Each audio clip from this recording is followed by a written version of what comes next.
Hi friends, Christina here. Last week I released a new laser concept of my lighted shelf sitters where there was a hidden image that you could only see when the light was turned on. And so many of my Cricut people wanted to know how to do that with a shadow box. So of course I had to figure it out. So I've just released 3 designs that have the hidden image that you only see when the light comes on. So this tutorial is going to show you how these work. Now the 3 designs I just released them as normal designs, my normal 3D shadow box designs. So they work like all of my other designs work, where they're just layered and you layer them together and then you put them in the shadow box and they're fine. But the thing that is different about these is if you switch the last 2 layers and put a light behind them, then they're designed to really stand out when the light shines on them. So first of all, I want to note you all have been putting lights in your shadow boxes for years, and so you may have a tried and true way that you put your lights in, and that is totally fine. This is just the way that I have figured out how to do them myself. So if you want to modify this, by all means, don't feel like this is the only correct way to do this. But I'm going to start out with the light shines in the darkness design. So as you can see, I've cut out all of my layers. I've already assembled layers 1 through 5. And then layer 6, got it flipped around, is the next layer. So if you were just doing this like a normal shadow box, you would do layer 6 and then you would put the back in. But since we're going to do this for the light, all you need to do is you need to take the last 2 layers and you're going to switch them. So you're going to put that solid layer in the front and you're going to put the cut layer in the back. So when you shine the light on this, the image is going to shine through. So one thing important that I want to note is you need to glue this layer to your solid layer, because if you use the spacers, what is going to happen is it's going to make this image back here kind of fuzzy. So you really want this layer to be pressed up against this layer so they're stuck together and that there's no space in between there. So I've already done that over here. So these 2 layers are glued together. And we're just going to take the tape off and we're going to assemble this so this is ready to go.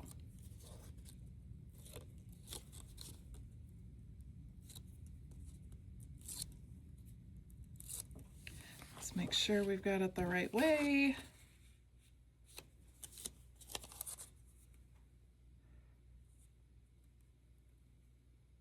Okay, so this design, your artwork is now ready to be a lighted shadow box. Now, one thing I wanted to point out is since this is the sun layer, I used yellow, not because you're going to see the yellow, but because it's a lighter color. And I don't want the streaks on this to be super dark. For this one, the color I used for the back layer, I used a very dark brown because I really wanted this to be a nice crisp light. So if I would have used white or a lighter yellow or whatever, this wouldn't be quite so crisp. So that's something to keep in mind. It does matter what color you use as your back layer. It doesn't matter as much because you don't really see the color, but depending on how dense and how high of a contrast you want, use a darker color, like so you can really read the words here. If I would have used a lighter color, it kind of fuzzies them, and that's not really the effect you want here. But for the sun layer, I did want them to be kind of fuzzied, so I used a lighter color, and they won't be very fuzzied, but there is a difference. All right, so let's move on to how to put the lights on. Okay, I'm going to show you 2 different ways to do this. The first way we'll call the simplest way. This is the easy way. So all you need to do is buy this light strip. I got it off Amazon. It's about $5. It has the cord connected. It does not have a power block, so you need to get a USB power block so you can plug this in. but those are pretty cheap and easy to find. You probably have some laying around your house already. The lights are connected. This is 3 feet of lights. So this will work for most of these. It can work for all of them, really, but they're the easiest to work with. So what I start out with is I grab the back of my shadow box, I grab the inserts. I always leave the insert in. I know some of y'all take them out, but I always leave them in. I kind of use this to line up exactly where I'm going to want the lights. So we only need the lights in this area, so it'd be kind of wasteful to put a bunch of LED lights down here because they're not going to shine through. So I've kind of marked, just eyeballing it. It doesn't have to be exact. This mark is kind of where the bottom of my lights need to be. This is the mark where the top of my lights need to be. I've kind of marked here. So I can see it's about this area that I want my lights to be. So these specific lights, most of the LED lights that I've come across with do have an adhesive backing on the back. Some of the backing is better than others. And I will say these specific lights, the backing's really not my favorite. See, sometimes it peels off like this. And if you are indecisive about where your lights are gonna go, taking these on and off, it's not very forgiving. You're gonna lose the stickiness. But you can always use glue or double-sided tape. There's other ways to stick these on than just using the backing.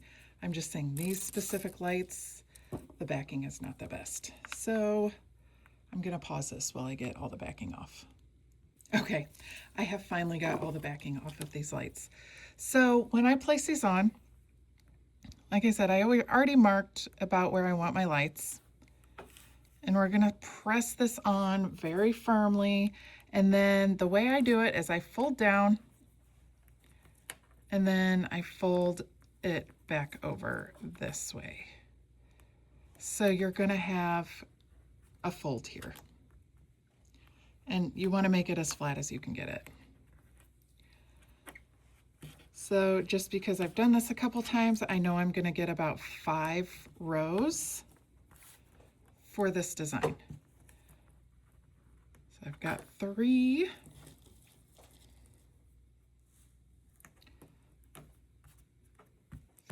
4.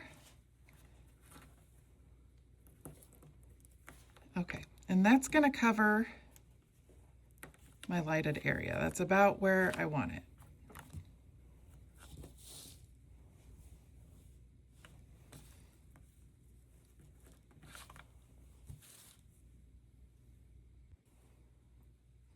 Okay, so I do have a little bit of slack here. So you want your light strip to be able to go all the way down to the bottom. So I just kind of press this down. We've already covered where we want our lights to be. So press it down and then just kind of feed it down to the bottom. Okay. All right, so we've got our lights installed on our back panel. Okay, now that we have our lights installed, we're gonna put our design in the shadow box. So remember, we've got our layers flipped. So I always use the spacer, or the insert, I use the insert, put the design in the insert. And now I have cut a few strips of cardboard that are going to fit inside of this area. So the reason I have these is because you want to create space between your light source and your design. You don't want your lights pressed up against your design because you're going to get visible hot spots on your design. So this is why these 3 designs that I've created so far are not 14 layers. They're only, the most is 8. They're between 6 and 8 layers, so that you can create some more space in your shadow box. So this is just 2 strips of cardboard that I've doubled up. So I have 2 strips here, I've doubled them up, and I'm just going to place them inside the insert. So we're just creating a gap. So stick these in here. I did put some double-sided tape on there so they're not going to slide around. And then I have 2 more strips of cardboard. These are slightly larger or slightly longer, and they're going to fit over the insert. So you're going to put these in, and then you're going to take your backing with your lights stuck to it, and you're going to just put the back on. And now, since you have these cardboard strips here, it's going to be a little snug, but that's okay, it'll still fit. And your lights are going to be sticking out the bottom.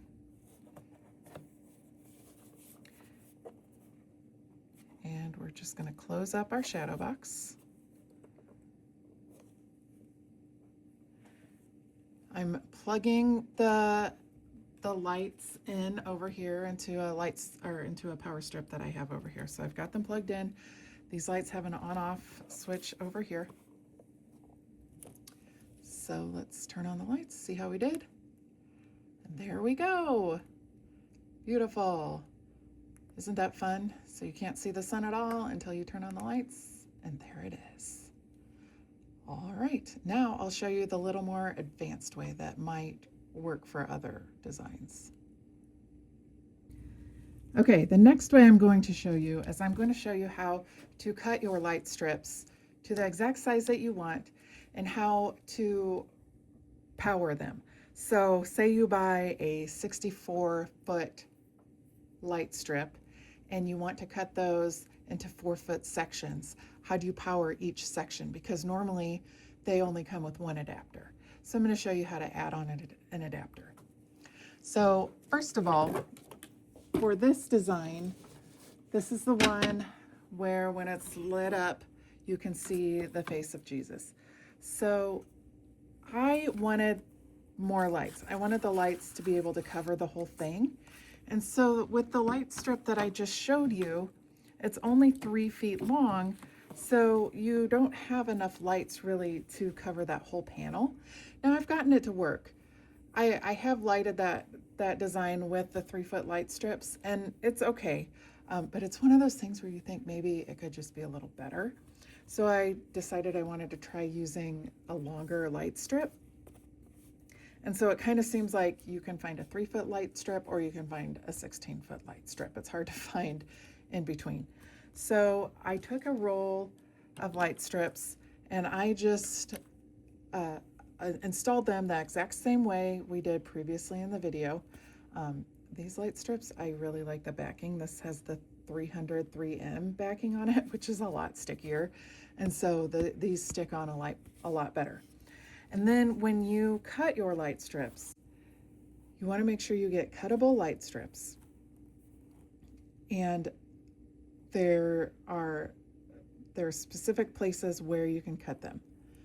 If I zoom in here, you can kind of see there's lines here. So you want to cut on one of these lines. So I've installed these. I am going to, let's see, I'm going to take off the rest of my tape. And I think I'm going to cut my light strip about here at this one. So I am going to cut it. You want to cut it right on that line that it shows. And now this specific light strip has a waterproof coating on it. So you need to take a little bit of that off. So I just kind of cut through it with my fingernail and then just peel it off. You don't need to peel all of it off, just enough to expose these 2 copper pads right here. All right. Now you need some type of light strip connector. There are tons of different styles of these on the market. This kind right here is the kind that I have found is the most straightforward. You don't need to solder anything. You just need a little flathead screwdriver, which the ones I ordered came with that little flathead screwdriver. And there are 2 ends of these. One, if you look, this end right here, that's where you're going to insert your light strips. The other end over here is where you're going to insert your wires. So when you insert your strip, I'm going to show you, there's these little feet under here. You want your light strip to go under those feet. Like you want the feet to press onto, sorry, we're getting blurry here. You want your feet to press onto these little copper pads here. So when you put this in, you want to make sure it's sliding underneath those little feet. So if you turn it over and look, can you see? I want to show you. This is why it's important to check. I didn't get it. See how that little foot right there is kind of sticking out? You don't want that. You want to make sure your light strip is going underneath that. So sometimes it's easier just to turn it over. And now I've got it. Now the light strip is under both of those feet. So when I screw these down now, the little feet are going to press onto those little copper pads. Okay, so I'm going to take my screwdriver and I'm going to screw that in.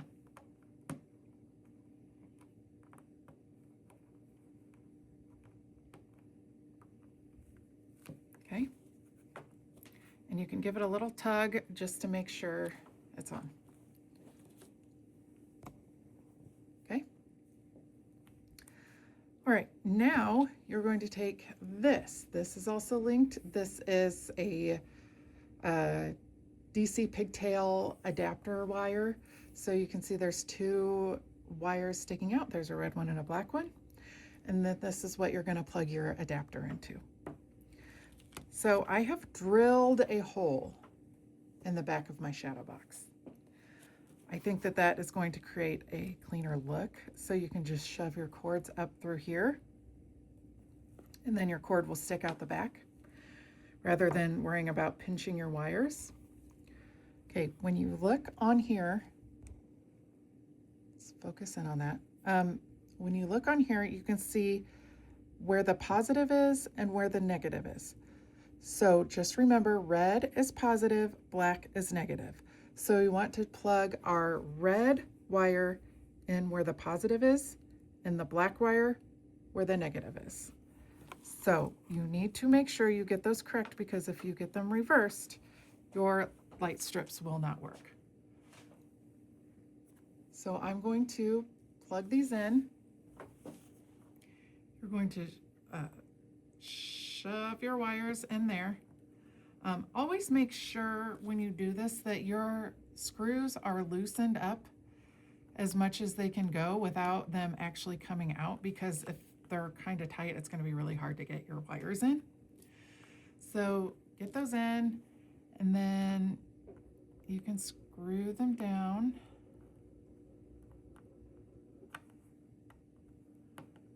You want to screw them down tightly because you want to make sure that you have a nice secure connection that isn't going to be pulled out easily.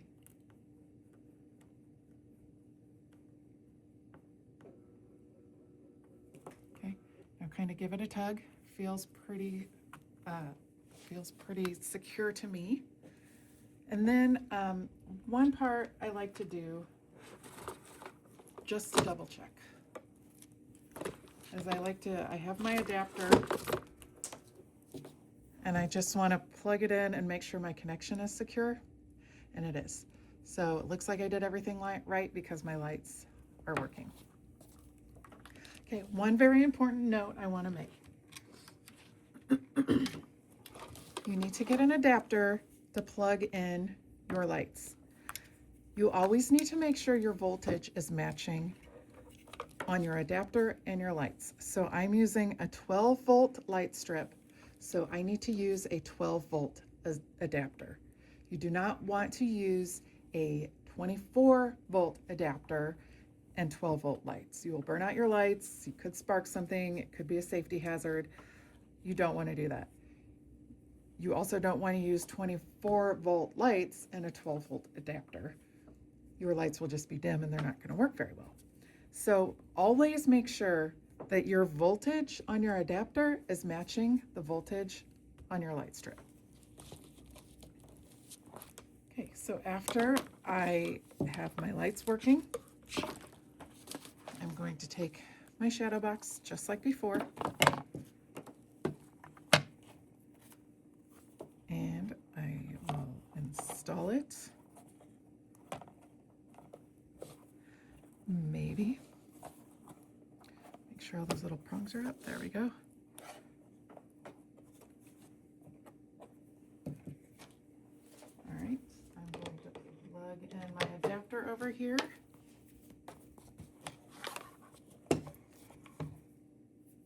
And let's see how we did. There we go.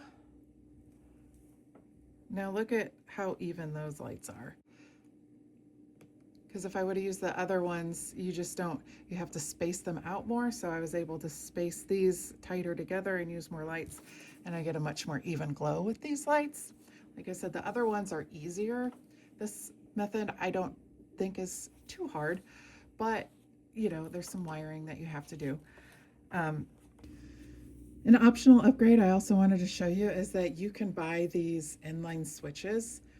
So one thing I like about the other light strips we use is that they do have an on and off button. You can actually just buy your switch if you want. So it's just this, I'll link these also. This is just a inline switch adapter. So you would just connect this to your lights, and then you would connect this to your adapter, and then you can just switch your lights on and off right here. So it's just a fun little upgrade to your project. All right, that's all I got for you. Thanks for watching.